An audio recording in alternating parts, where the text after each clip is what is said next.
So, tell me about this book, Nurit. First of all, the book is dedicated to my parents. Now, I want to see the... No, It is written here. I know, but it's just little tiny letters. What I want to see the cover. The cover is nice. Like that. Say, my book, lower so I can see your face also. And this I don't need. You don't need it. Okay, bring it a little closer in towards you, like that, yeah. Okay, so tell me about this book that you've written, and it's dedicated to your parents. Go ahead. When I was younger, I did not think about it so much. What happened to my mom and what happened to me. When I was a little child in kindergarten and early years in school, I had to stand on a chair and tell everybody that my mom swam with me in the sea and I was in her belly. And I hated it terribly. Only when I was older and I was in a group of מטיילים, מטיבי לכת בארץ. Touring. Yes, when I went in pension. And we went to Athlete, and I told the people there, wait, I have a story to tell you. And the friends, they said, wow, what did your mother do? How did she dare jumping into the... Then I started to realize what really happened. I never thought about it. I grew up with the story. That's it. And after my parents died, especially my mom, because my father, he was, as it was at that time, not involved in the education of the children so much. I think he saw me only when I was in the army, because his winery was in Rishon and I served in Sarafend there, so he took me with the car every morning. I was very close with my dad. When we went, there were afternoons of dancing. We were dancing waltz together, my dad and me. And he liked to go with me on the street, engagé, like this. Hand in hand, arm in arm. Hand in hand. He said, people will envy me that I have a young and beautiful friend. He always said to me. But my mom, she was the one who held the house. Ran the house. Ran the house, yes, really. And so this book here, it's the two lives of Nurit. Tell me about that. The beginning is telling the story of my parents. And my mom, she brought a lot of pictures of her family, I have a whole album of telegrams that my parents got in 37 February for their wedding, which the money for the telegram was dedicated to Keren Kayemet LeIsrael. It is unbelievable that my mom kept it. And the certificates of membership in Maccabi Czechoslovakia, in Czech and in Hebrew. It is unbelievable how she brought all these things, how she thought about it, to take it with her. And I forgot what I want to say. Okay, well, tell me about, you have your two husbands here. Yes. As my parents were sportsmen, when I finished the army, I was in the army 58 to 60, 2 years, yes. And before finishing the army, I had no idea what to do. It was not like today, everybody knows what he's doing in the army, what after the army. I did not think about it at all. But Wingate Institute, which was when I was a child in Tel Aviv, where the Hilton Hotel is. It was behind my home. And I was sitting hours and watching them. And then they moved to where they are today, near Netanya. And my mom said, why don't you go? Because I was good at sports all the time, and I was dancing ballet since I was 5 years old. And she said, try to go there. And I tried. And I was accepted.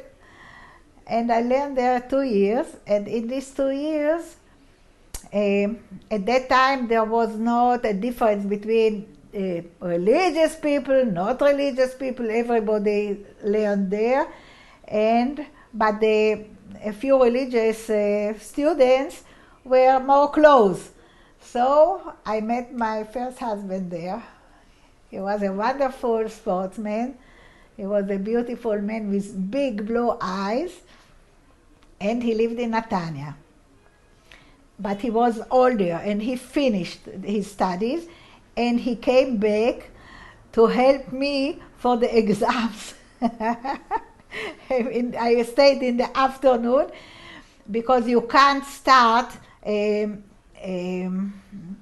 התעמלות מכשירים. Physical exercises or the makshirim? על מכשירים. On devices, yes. Computers. They didn't have computers, but when you are 20, you have to start it when you are 5. Yeah. In folk dancing and all the other things, I was excellent. But in this, I was, and our teacher was Mrs. Agnes Kelly from Hungary. She was more like this, and I was so afraid of her. The only compliment I got from her that I was thin, like this. So he came in the afternoon and helped me. And before he finished his study, they every year, which finished, made a big ceremony.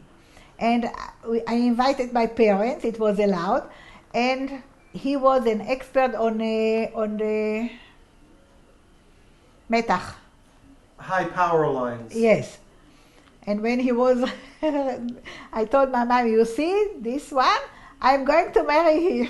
And she said, what? What are you talking about? But I hold my promise. And 2 years later, we got married. And I moved to Netanya, which was not easy for me, because I'm from a religious home, to leave the house, and I didn't know anybody in Netanya except him and his family. And after 8 months, he was called to the army. We were married in 3rd of December, 1963. 2 weeks after Kennedy was murdered. And in August 1964, he was called to Miluim. Reserve duty for 3 days, only 3 days. And it was the first time I had to stay alone at home. Or I was at my parents' or with my husband. I did not know how to be alone. So I went to my cousin in next to Rehovot in Yavne. They moved in the apartment. They had a baby. I went there to help her. It was on Sunday. He left on Sunday. On Monday in the morning, her husband came from work and said, Nurit, go home to Netanya. Your parents are there. I said, why are my parents in Netanya? What do they have to do there when I'm not here? And I had a little car, Go-Go Mobile it was called. And they let me, everybody, I'm angry about the army and everything, they let me go home from Yavne to Netanya alone. And I was thinking, what is happening? Something happened to Arle. His name was Aaron Arle. Something must have happened. Is he in a hospital? Where is he? What is going on? And when I reached the house, the whole family was standing. My parents, his parents, he has 2 sisters and a brother. Everybody was standing, waiting for me. And I saw everybody standing there. I started to cry. Where is Ale? Where is Ale? And I hardly remember the whole week of the yeshiva. I didn't know what happened to me. And I didn't know what to do after. I didn't know how to behave. I was 23, but I was a child. and I didn't know how to be independent. And after a while, the apartment which we were living belonged to his parents. It was opposite like this apartment, but it was not. Was not finished because before we married, we finished it. We were sitting on the floor with beton and doing and making from this an apartment. And suddenly, after a while, his sister started to say she has to leave. Maybe she will not leave ever. It is our apartment. And I started to cry. I didn't know what to do, where to go. I did not want to stay in Netanya. I had no friends, nobody. And I wanted to go back to Tel Aviv. And my parents had a friend, he was a lawyer, and I didn't know about it, only I got the answer. He wrote to the military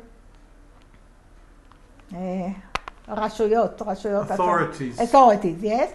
He wrote them that that's what happened, and maybe they can help me to move to Tel Aviv in a rented apartment to Tel Aviv to my parents.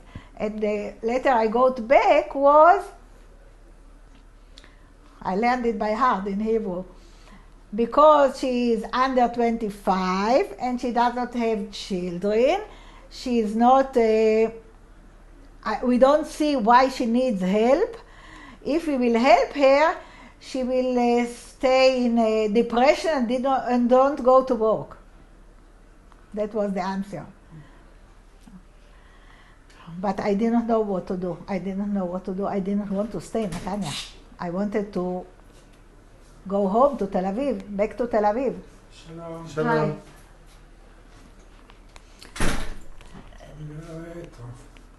כן, לא להפריע פה, טוב? תלך לחדר. נתן. מה? תלך בבקשה לחדר. לא שומע. תלך לחדר. לחדר, לא למטבח. לאן שאתה רוצה. לא להפריע פה.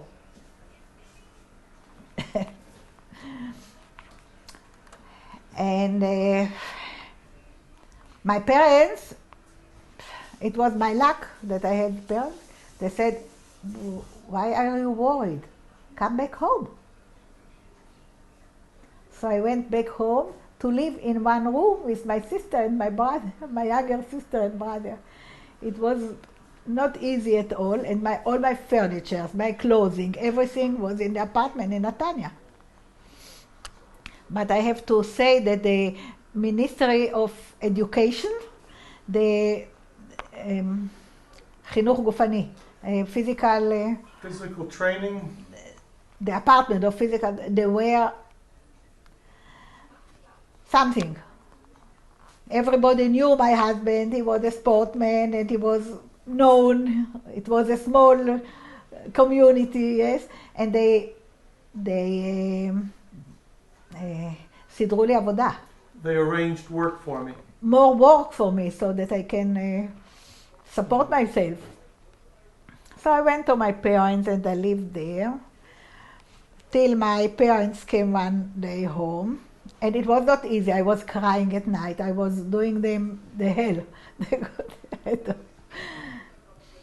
And one day they came home and said, we have something to tell you.